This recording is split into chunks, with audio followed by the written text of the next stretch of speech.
Hello बच्चों, कैसे हो? आपका स्वागत है त्रिपान स्टडी सेंटर में। आज जो हम करने जा रहे हैं क्लास 10th एनआईएस बोर्ड का जो है सोशल साइंस यानी सामाजिक विज्ञान का चैप्टर नंबर 8 जो कि काफ़ी महत्वपूर्ण है। इंडियन नेशनल मूवमेंट यानी भारत का राष्ट्रीय आंदोलन। तो ये काफ़ी महत्वपूर्ण चैप्टर उन सभी बच्चों के लिए है जो सीबीएसई में पढ़ते हों, चाहे एनआईएस बोर्ड के बच्चे हों, चाहे यूपी बोर्ड के बच्चे हों, चाहे बिहार बोर्ड के बच्चे हों।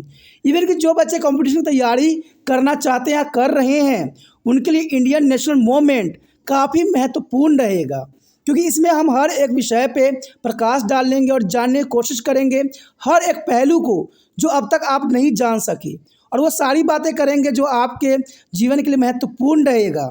लेकिन आपको पता है, चैप्टर स्टार्ट करने से पहले एक बात जो मैं सदैव कहता हूँ, जिसको आपको सोचना भी चाहिए, विचार भी करना चाहिए और इवन अमल भी करना चाहिए, वो ये है कि जब भी वीडियो देखिए पूरा देखिए, क्योंकि अधूरा जानकारी सदैव खतरनाक होता है। साथ में एक इंपॉर्टेंट बात ये भी रहता है, अगर आप पहली बार वीडियो देख रहे हो तो लाइक शेयर सब्सक्राइब करना मत भूलना, क्योंकि दोस्तों लाइक कीजिएगा तो बनाने वाले का मनोबल बढ़ता है, सब्सक्राइब कीजिएगा तो इससे ये होता है कि जब भी मैं कोई वीडियो डालूंगा उसका नोटिफिकेशन आपको समय रहते मिल जाएगा। और देखिए, शेयर का मतलब ये होता है कि आपके थ्रू ना जाने किन बच्चों को हेल्प मिल जाए, ये आप भी नहीं जानोगे, इसलिए जो है आप शेयर जरूर करो, ठीक है। व्हाट्सएप स्टेटस पे भी लगाओ।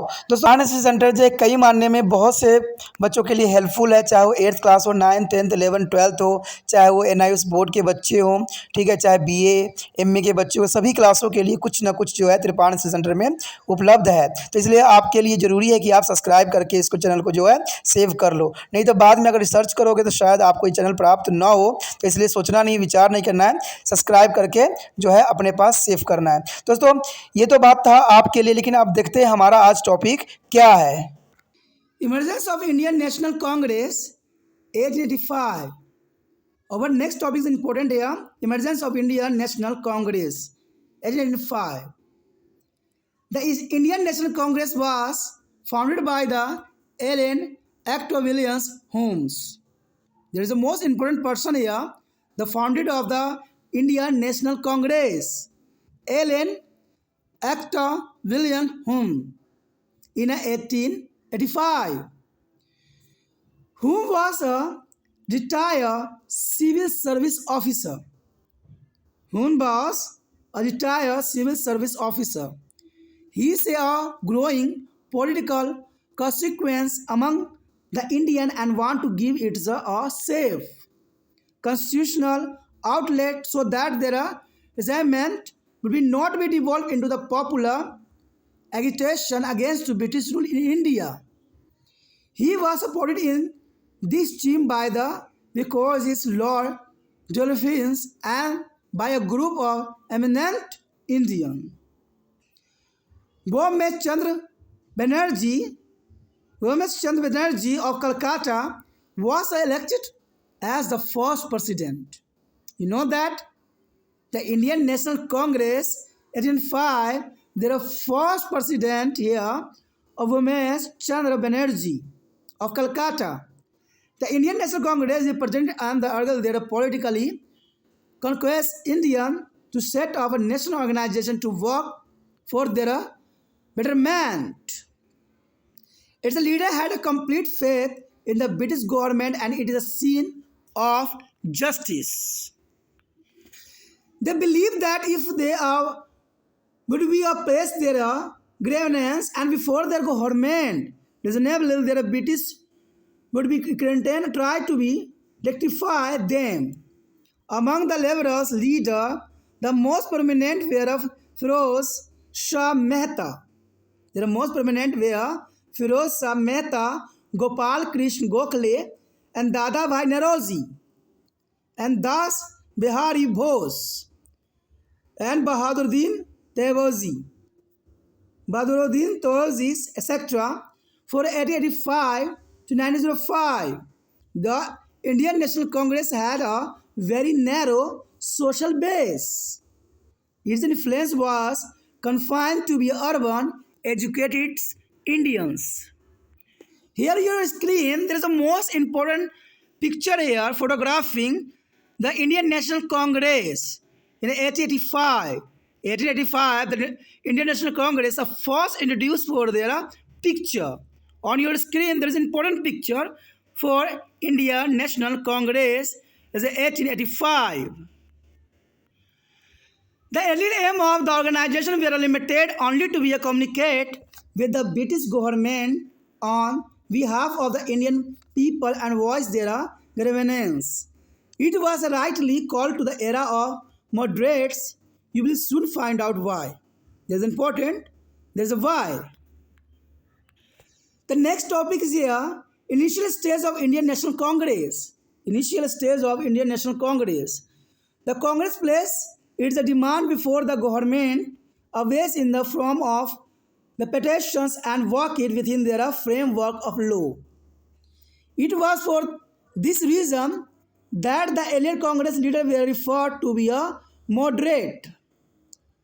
During the first 20 years, the Congress made a moderate demands. The member placed their demand before the government away in the form of petitions and work it within the framework of law. It was for this reason that the earlier Congress leaders were referred to as the moderate. And they asked for representative legislature, individualization of service, and reduction of military expenditure, education, employment, and holding of the ICS, Indian Civil Service examination in India, and decrease in the burden of cultivator and defense of civil right. And next year, separation of the judiciary from there is executive and change in the tendency of law, reduction in the land revenue and salt duty, and policy to help in the growth of Indian industry and handicraft, and introduction of welfare program for the people. There is the most important thing here on National Congress.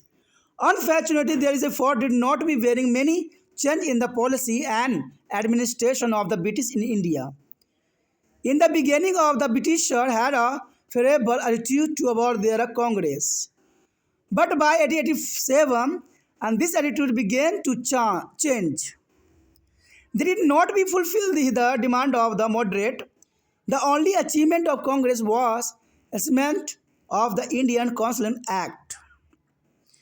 1892 that enlarged the legislatures by the adding of few non-official member and passing of the resolution for holding Indian civil service examination established in the London and India. Many leaders gradually lost faith in the constitutional process. Even though the Congress failed to be achieve its goal, it has succeeded in creating national awakening and instilling their mind of the Indian people a scene of beginning to be one nation. They provided a forum of the Indians to discuss a major national issue. By realizing the government policy they gave there as a people valuable political training. Though there is were not be ready to take a aggressive step which would be bearing them in a direct conflict with the government. The most significant achievement was the foundation of a strong national movement. The Britishers who were earlier supporting the moderates soon realized that the movement could turn into a national force that would be drive them out of country, and this totally changed their attitude. They passed strict law of the control education and curb their praise. The minor consequence were given so as to be been over some Congress leaders. The British Viscount Lord Curzon was as staunch as an imperialist and believed in the superiority of English people.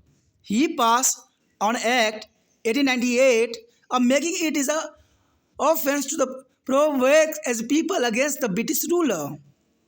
He passed this Indian Universities Act of 1904 imposing stiff control over the Indian University.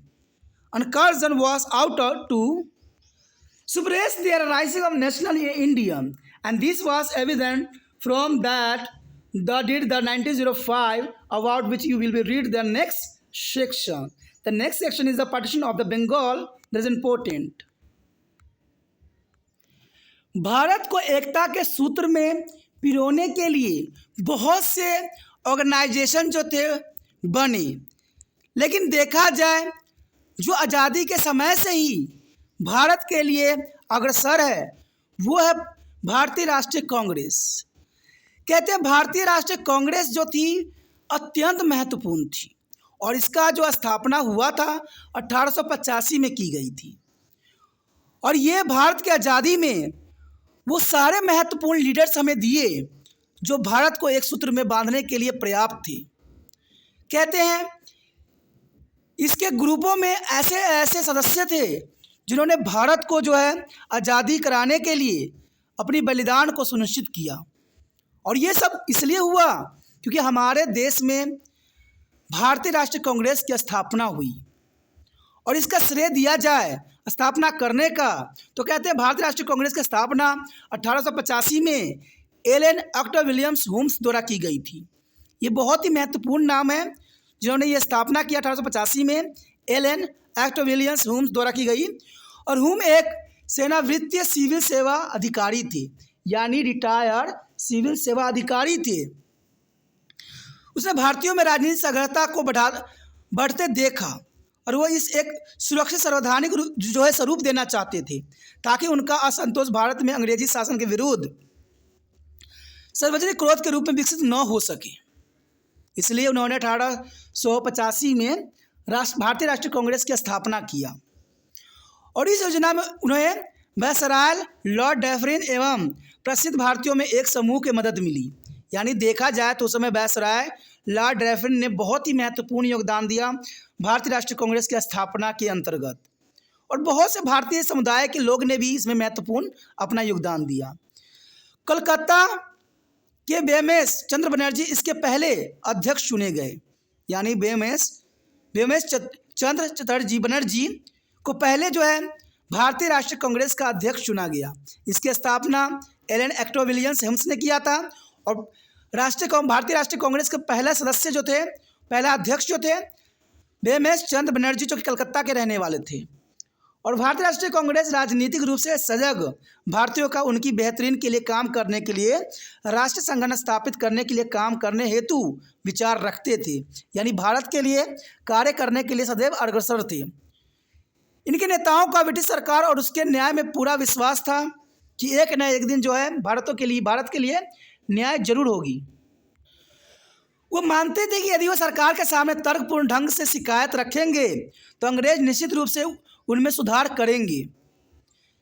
इन उदार नेताओं ने सबसे प्रसिद्ध फिरोज शाह मेहता थे, गोपाल कृष्ण गोखले थे, दादा भाई नौरोजी थे, राम बिहारी बोस थे, बरदुनी तवेजी थे इत्यादि बहुत काफ़ी महत्वपूर्ण व्यक्ति थे। और 1885 से 1905 तक भारतीय राष्ट्रीय कांग्रेस का बहुत सक्रिय सामाजिक आधार था।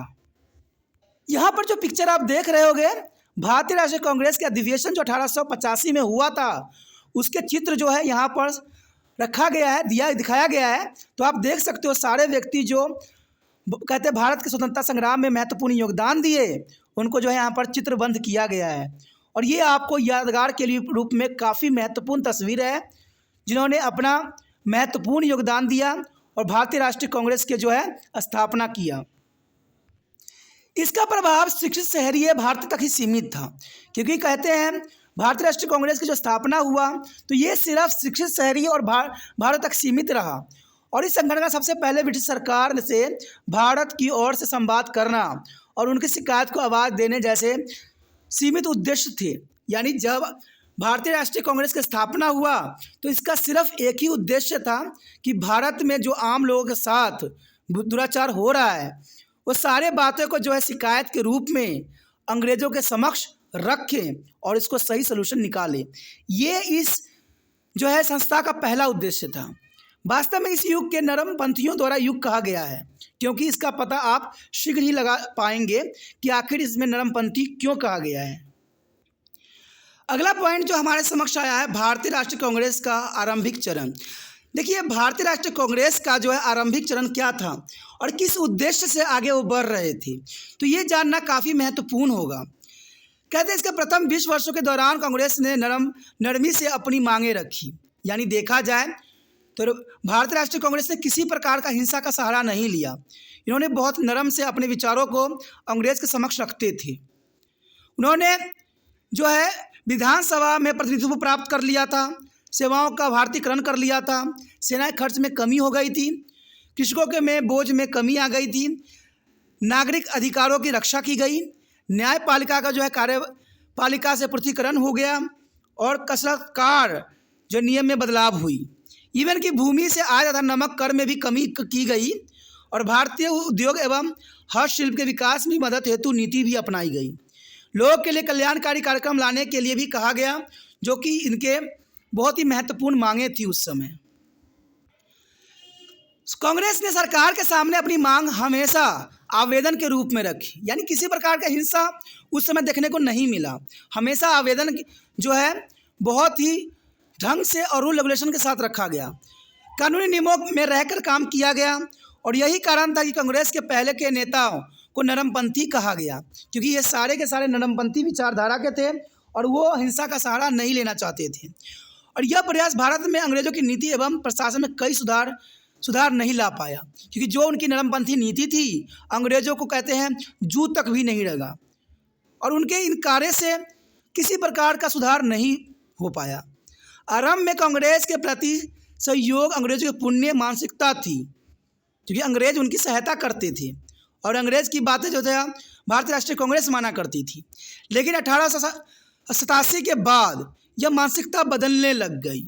यानी धीरे धीरे राष्ट्रीय कांग्रेस का भी मन जो था अंग्रेजों के पीछे हट गई और उनका मन उनसे उतर गया और उनमें मानसिकता में बदलाव आने लगी। वे नरमपंथी की मांग को पूरा नहीं करते थे, तो कांग्रेस एकमात्र सफलता भारतीय परिषद अधिनियम 1892 को लागू करना है। इसमें कुछ गैरकारी सदस्यों को शामिल कर विधानसभा का विस्तार किया और भारतीय सिविल सेवा परीक्षा को भी भारत के लंदन के एक साथ आयोजित करने का समाधान पास किया। तो ये काफ़ी महत्वपूर्ण था। धीरे धीरे बहुत सारे नेता संवैधानिक प्रक्रिया में विश्वास खोने लगे और यहाँ तक कि कांग्रेस अपने लक्ष्य को पाने में असफल हो गई। यानी देखा जाए तो ये एक दौर थी जहाँ पर राष्ट्रीय कांग्रेस भी फेल हो गई।